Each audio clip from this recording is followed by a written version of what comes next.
आदरणीय बंधुओं, माताओं व मेरी प्यारी बहनों, राधे राधे। आपका हमारे इस YouTube चैनल पर बहुत बहुत स्वागत है। बंधुओं, आज हम इस वीडियो में बृहस्पतिवार की कहानी सुनेंगे, जिसे सुनने सुनाने से भगवान विष्णु की कृपा से संतान का भाग्य प्रबल होता है, घर की सुख समृद्धि में वृद्धि होती है। कथा कहानी सुनने के बाद यदि आप हमारे चैनल पर नए हैं तो कृपया हमारे चैनल को सब्सक्राइब करें, बेल आइकन को प्रेस करें ताकि हमारी वीडियो की नोटिफिकेशन सबसे पहले आप तक पहुंचे। वीडियो को शेयर व लाइक भी जरूर करें। कथा कहानी के अनुसार एक नगर में एक ब्राह्मण और ब्राह्मणी रहते थे। ब्राह्मण भगवान विष्णु का भक्त था। नित्य सुबह जल्दी उठना, पूजा पाठ करना, भगवान विष्णु के मंत्रों का जाप करना, यह उसका नित्य का कर्म था। लेकिन ब्राह्मणी ब्राह्मण से बिल्कुल उल्ट थी। ना वे सुबह जल्दी उठती, ना स्नान करती, ना पूजा पाठ, और उठते ही खाने के लिए बैठ जाती। ब्राह्मण इस बात से बहुत दुखी था। वह ब्राह्मणी को बहुत समझाता, लेकिन ब्राह्मणी पर किसी बात का कोई प्रभाव न पड़ता। एक समय भगवान विष्णु की कृपा से ब्राह्मण के घर कन्या का जन्म हुआ। कन्या ऐसी जैसे साक्षात लक्ष्मी का स्वरूप हो। धीरे धीरे कन्या बड़ी होने लगी। ब्राह्मण वैसे ही अपना नित्य नेम करता और ब्राह्मणी का भी वही स्वभाव रहा। थोड़ा बड़ा होने पर वह कन्या भी अपने पिता की भांति भगवान विष्णु का पूजन करने लगी। उठते ही स्नान ध्यान कर विष्णु सहस्त्र नाम का पाठ करती। जब वह पाठशाला में पढ़ने जाती तो अपने साथ जौ के दाने ले जाती और उन्हें मार्ग में डालती जाती। जब वह पाठशाला से लौटती तो वह दाने स्वर्ण के हो जाते। वह उन्हें इकट्ठा कर अपने घर ले आती। धीरे धीरे उस कन्या के प्रभाव से ब्राह्मण के घर सुख समृद्धि का वास हो गया। एक दिन वह सोने के जौं को फटक कर साफ कर रही थी कि उसके पिता ने कहा, बेटी, सोने के जौं को फटकने के लिए सोने का सूप होना चाहिए। लड़की के मन में ये बात बैठ गई। अगले दिन बृहस्पतिवार था। लड़की उठी, स्नान ध्यान कर विष्णु जी का पाठ किया और भगवान विष्णु से प्रार्थना की कि अगर मैंने आपकी पूजा सच्चे मन से की है तो मुझे सोने का सूप दे दो।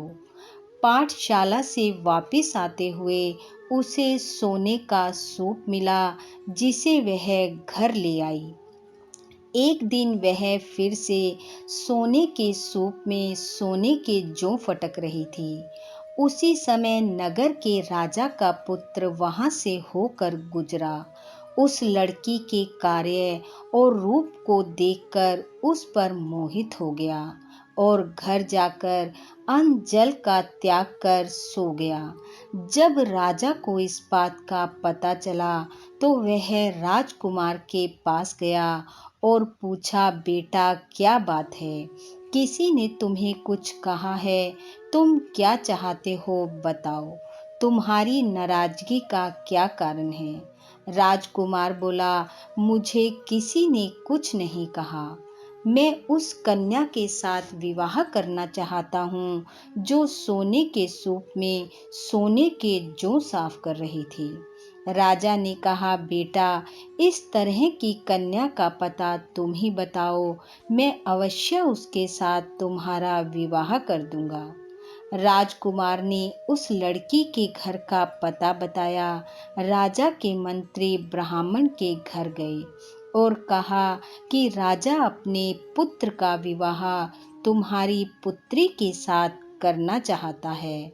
यह सुनकर ब्राह्मण बहुत खुश हुआ और उसने खुशी-खुशी अपनी कन्या का विवाह राजकुमार के साथ कर दिया। अब कन्या के विदा होते ही ब्राह्मण के घर फिर से दरिद्रता का वास हो गया। ब्राह्मण फिर दुखी रहने लगा। एक दिन वह परेशान होकर अपनी बेटी के पास गया और घर का सारा हाल कहा। बेटी ने बहुत सा धन देकर अपने पिता को विदा किया। ब्राह्मण घर आया, कुछ समय सुखपूर्वक बीता, फिर वही हाल हो गया। ब्राह्मण दुखी हो फिर अपनी बेटी के पास गया। बेटी ने कहा, पिताजी, आप माँ को मेरे पास ले आओ, मैं उन्हें गरीबी दूर करने का उपाय बताऊंगी। ब्राह्मण ब्राह्मणी को लेकर बेटी के पास आया। बेटी ने अपनी माँ को समझाया, माँ, कल बृहस्पतिवार है, सुबह जल्दी उठना, स्नान कर भगवान विष्णु की पूजा करना, विष्णु सहस्त्र नाम का पाठ करना, कथा कहानी कहना सुनना। भगवान की कृपा से सब ठीक हो जाएगा। पर उसकी माँ ने बेटी की एक भी बात ना मानी। सुबह उठते ही अपनी बेटी के बच्चों की जूठन को खा लिया।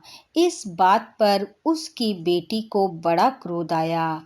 अगला बृहस्पतिवार आने पर उसने एक रात पहले अपनी माँ को एक कमरे में बंद कर दिया। सुबह उठकर सबसे पहले अपनी माँ को स्नान करवा भगवान विष्णु की पूजा पाठ करवाया, कथा सुनाई, फिर भोजन करवाया।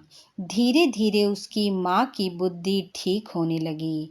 वह ब्राह्मण के साथ अपने घर लौट आई और फिर नियम पूर्वक विष्णु जी की पूजा करने लगी, कथा श्रवण करने लगी और भगवान विष्णु की कृपा से उसके घर भी सुख समृद्धि का वास हुआ। पुत्र रतन की प्राप्ति हुई और वे दोनों इस लोक के सुखों को भोगकर विष्णु लोक को गए। बोलो विष्णु भगवान की जय। हे विष्णु जी, जैसे आपने ब्राह्मण ब्राह्मणी और उनकी पुत्री पर कृपा की, वैसी सब पर करना। इस कथा कहानी को सुनने वाले सुनाने वाले सबके घर सुख समृद्धि के भंडार भरना, संतान सुख देना, निरोगी काया देना। इन्हीं शुभकामनाओं के साथ आप सबका बहुत बहुत धन्यवाद। राधे राधे।